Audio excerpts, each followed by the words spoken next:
안녕하십니까? 2024년 8월 6일 화요일 인도네시아 헤드라인 시작합니다. 첫 번째 소식입니다. 미국 중앙은행인 연방준비제도가 오는 9월부터 11월, 12월까지 세 차례 연속 기준금리 인하를 단행할 가능성이 높아지고 있습니다. 이러한 기대감은 시장에 광범위하게 확산되고 있으며 연준의 금리 정책이 미국 경제의 방향에 중대한 영향을 미칠 것이라는 분석이 나오고 있습니다. 지난 30일 시카고 상품거래소 패드워치에 따르면 연준이 9월에 이어 11월에도 금리를 인하할 가능성은 70%에 달하고 있으며 세 차례 연속 금리 인하 확률은 65%로 집계되었습니다. 특히 9월 금리 인하 가능성은 이미 100%로 확정된 상황이며 시장의 관심은 이제 11월과 12월에 쏠리고 있습니다. 한 달 전만 해도 3회 연속 금리 인하 가능성은 20%에 불과했지만 최근 미국 경제와 노동시장의 냉각 조짐이 뚜렷해지면서 이러한 시나리오가 급부상하고 있습니다. 특히 지난달 실업률이 4.1%로 집계되면서 3개월 연속 상승세를 보인 것은 시장의 인식 변화에 큰 영향을 미쳤습니다. 이에 따라 미국 10년 만기 국채금리는 최근 4.13%까지 하락하여 4개월 반 만에 최저치를 기록했으며 이는 투자자들의 경기 불안을 반영하고 있습니다. 연준의 금리 인하 여부는 앞으로 미국 경제의 흐름을 결정짓는 중요한 변수로 작용할 것이며 시장은 이에 대한 예의주시를 이어가고 있습니다. 다음 소식입니다. 인도네시아의 인플레이션이 2022년 2월 이후 최저치를 기록하면서 인도네시아 중앙은행이 올해 4분기에 기준금리를 인하할 수 있다는 전망이 제기되고 있습니다. 인도네시아 통계청에 따르면 7월 소비자 물가지수 상승률은 전년 대비 2.13%로 둔화되었으며 이는 최근 3개월 연속 하락세를 이어가고 있는 것입니다. 특히 변동성이 높은 식품 인플레이션은 3.63%로 올해 최저치를 기록하며 전월 대비 크게 개선되었습니다. 참고로 중앙은행은 올해 초부터 기준금리를 높게 유지했으며 현재 금리는 6.25%입니다. 하지만 중앙은행의 금리 인하에는 인플레이션 하락 외에도 미국 연준의 금리 정책도 중요한 변수입니다. 인도네시아 채권의 매력 유지를 위해 중앙은행은 연준의 연방기금 금리와의 이자율 차이를 고려해야 하며 환율 안정이 주요 정책 고려 사항 중 하나입니다. 페리 와르지오 총재는 연준이 11월 금리를 인하할 것으로 예상함에 따라 이르면 4분기에 금리 인하가 가능하다고 언급했습니다. 한편 연준은 최근 FFR을 동결했지만 제롬 파월 의장은 고금리 사이클이 곧 끝날 수 있다는 신호를 보냈습니다. 전문가들은 연준이 9월과 12월에 각각 25베이시스포인트의 금리 인하 가능성을 예측하며 중앙은행이 올해 말까지 금리를 유지할 것으로 예상했습니다. 다음 소식입니다. 중국의 경제 위기가 동남아시아 국가들의 새로운 도전을 제기하고 있습니다. 중국은 경기 침체와 부동산 시장 침체를 극복하기 위해 수출에 집중하고 있으며 동남아시아는 이에 대한 대응 전략을 고민하고 있습니다. 특히 미국과 유럽으로의 수출이 어려워진 중국은 동남아 시장을 적극적으로 공략하고 있습니다. 골드만삭스에 따르면 작년 중국 수출의 3분의 1이 동남아시아로 향했으며 이는 이 지역의 세계 GDP 비중을 크게 상회하는 수치입니다. 이로 인해 동남아 국가들의 무역 적자가 심화되고 있으며 중국의 저가 제품 유입은 제조업 기반을 위협하고 있습니다. 태국과 말레이시아는 무역 적자가 급증했으며 인도네시아는 섬유, 의류, 신발 산업에서 대량 해고가 발생했습니다.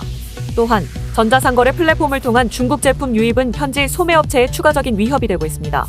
이에 따라 동남아 국가들은 중국의 수출 공세에 대응하기 위해 다양한 보호 조치를 시행하고 있습니다.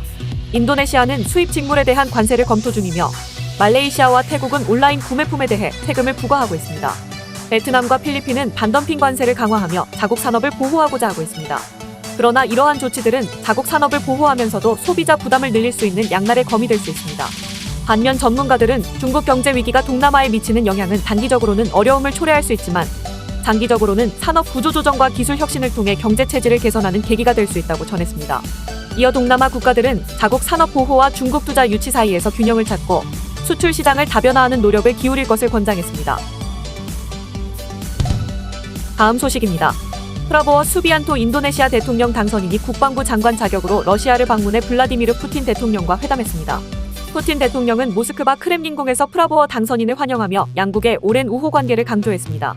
이어 최근 몇 년간 양국 무역 규모가 2배로 증가했음을 언급하며 러시아가 주도하는 유라시아 경제연합과 인도네시아 간의 자유무역 협정 준비에 대해 논의했습니다. 프라보워 당선인은 인도네시아 경제에 러시아가 더욱 적극적으로 참여하기를 희망한다고 밝히며 원자력 회사 로사톰과의 협력 방안을 논의했습니다. 또한 러시아 국영 항공사 아에로플로트의 러시아 발리 직항 계획을 환영했습니다. 인도네시아 국방부는 양국이 식량 및 에너지 안보, 교육, 원자력 에너지 활용, 관광 개발 협력에 대해 논의했다고 발표했습니다. 한편 프라보워 당선인은 안드레이 벨로우소프 러시아 국방장관과의 회담에서 군사협력 강화를 논의했습니다. 벨로우소프 장관은 인도네시아를 아시아태평양 지역에서의 주요 파트너로 간주하며 해군 훈련 및 합동작전의 중요성을 강조했습니다. 참고로 프라보워 당선인은 현재 국방부 장관 자격으로 프랑스, 세르비아, 튀르키예 등 유럽을 순방 중이며 이번 러시아 방문은 북방 협력 강화를 위한 실무 방문으로 진행되었습니다. 다음 소식입니다. 국제신용평가사 스탠더드앤드푸어스는 인도네시아의 국가 신용등급을 투자 등급인 트리플 B로 유지하고 신용등급 전망을 안정적으로 평가했습니다. S&P는 인도네시아 경제가 올해와 내년에 5.0% 성장할 것으로 전망하며 2026년과 2027년에는 4.9% 성장할 것으로 예측했습니다. 이는 정부 재정 적자가 GDP의 3% 이하로 유지되고 원자재 산업이 지속적으로 발전한다는 가정을 바탕으로 한 평가입니다. 하지만 S&P는 정부의 재정 적자가 GDP의 3%를 넘어서거나 부채 증가로 인해 정부 이자 지출이 세입의 15%를 초과할 경우 신용등급이 하향될 수 있다고 경고했습니다. 또한 차기 정부의 재정 정책에 대해 정책 불확실성이 남아있다고 우려했습니다. 이는 프라보어 수비안토 대통령 당선인의 무상급식 정책과 관련이 있으며 이 정책을 실현하기 위해서는 연간 약 450조 루피아가 필요할 것으로 추정됩니다. 프라보어 당선인은 대선 당시 아동 무상급식과 공공주택 건설 확대를 통한 경제성장 목표를 제시했습니다. 그는 인도네시아의 GDP 대비 국가 채무 비율이 40% 미만이라는 점을 강조하며 재정 지출을 확대해 성장률을 8%로 끌어올리겠다는 계획을 밝혔습니다. 하지만 이러한 적극적인 재정 정책이 실제로 실행될 경우 재정 적자와 부채 증가에 대한 우려가 제기되고 있습니다. 프라보어 측은 재정 적자를 GDP의 3% 미만으로 유지하겠다고 공언했으나 이를 제대로 지킬 수 있을지에 대한 우려가 커지고 있습니다. 다음 소식입니다. 아이르랑가 경제조정부 장관은 자바섬 북부 해안에서 발생하는 지반 침하와 해수면 상승으로 인한 침수 피해를 막기 위한 대규모 제방 건설이 프라보어 신정부 하에서 추진될 것이라고 밝혔습니다. 해당 프로젝트는 현재 조사 준비 단계에 있으며 10월 출범하는 신정부가 본격적으로 개발을 추진할 예정입니다. 아이르랑가 장관은 대규모 제방 건설이 경제의 지속 가능성과 빈곤 문제 해결을 위한 필수 조치라고 강조했습니다. 참고로 자카르타 북부 해안에서는 이미 호안 공사 등 침수 방지 계획이 실행 중이며 3단계로 진행되는 해당 계획은 늦어도 2030년까지 방제 건설에 착수하는 것을 목표로 하고 있습니다. 한편 지반 침하로 인한 홍수 피해는 인도네시아 경제에 막대한 손실을 초래하고 있습니다. 아이르랑가 장관은 현재 연간 약 2조 1천억 루피아의 경제 손실이 발생하고 있으며 향후 10년간 연간 손실이 10조 루피아에 이를 것으로 추산된다고 밝혔습니다. 다음 소식입니다. 파푸아 지역의 무장반군 단체가 약 1년 반 전에 납치한 뉴질랜드인 항공기 조종사를 석방하기로 결정했습니다. 지난 3일 로이터 통신에 따르면 서파푸아 민족해방군 대변인은 오디오 메시지를 통해 에기아누스 코고야 사령관이 인류의 차원에서 조종사 필립 메르텐스를 풀어주기로 합의했다고 발표했습니다. 대변인은 코고야 사령관이 현재 석방 계획을 준비 중이며 이 계획 수립에 최대 2개월이 소요될 수 있다고 설명했습니다.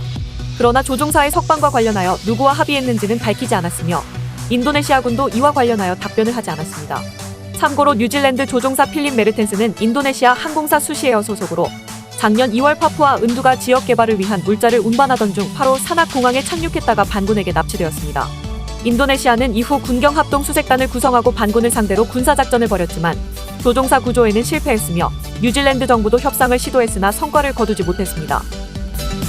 시청해주셔서 감사합니다. 다음 시간에 뵙겠습니다.